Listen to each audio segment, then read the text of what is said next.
Now, Library Cat, The Observations of a Thinking Cat, is a look at the world through the unusually observant eyes of Edinburgh University Library's resident cat.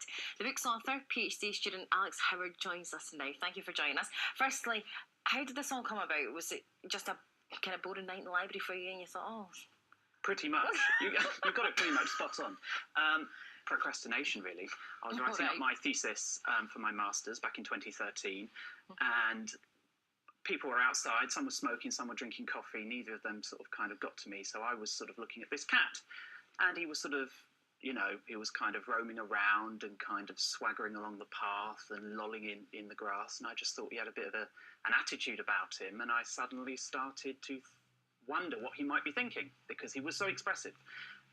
And instead of writing my thesis, which I pushed right up to the last final deadline, I started writing about this cat.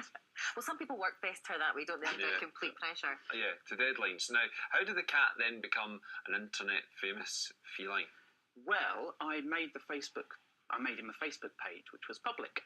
And what happened was people then took photos of him around the library and sent it to the Facebook page, and I thought up a story.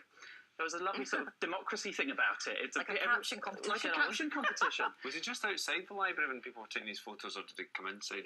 He came inside too. There was a lovely turquoise chair, which the library strangely took away. Not quite sure why, but it was a lovely, cosy... Just stop him coming in, I don't know, maybe. But he used to lounge in this chair, and he looked great in there. And people came up and stroked him, particularly foreign students from who come to study here from the other side of the world, I think missed their pets and were particularly homesick and really connected with him. And he was great. I had my own little project through him, which was thinking about his thoughts, which had its own life. Oh, Nick, tell me, what sort of world events do you cover through his eyes? He covers everything, really. He covers really boring things like traffic cones and coffee, to Donald Trump and politics and really? Lord Byron. Yeah, so within this book you get the whole gamut of what a cat could see and think about. And he has very much his own view, which no one can change and no one can alter. And it's quite sardonic, quite cutting, but he won't change for anyone, and that's sort of what I like about the character. I love how you've got a little excerpt in the book on each chapter saying what food he's consumed that day and how his mood's feeling. Yep. Maybe we should get one of them. Oh, yeah. You can suss me out before I come in.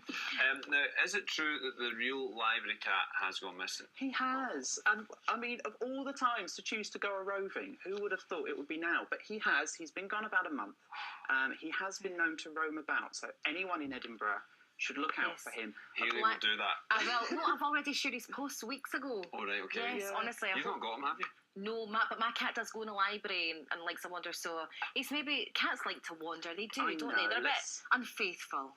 Yeah. He's gone wandering before. If anyone sees him, anyone who has seen him, he's quite a masculine, roaming cat. He's quite intrepid, so he could have easily gone roaming. I'll share it again on my Facebook, Alex. Thank you so much for coming in. All the best. Thanks for having me. Thanks for having me.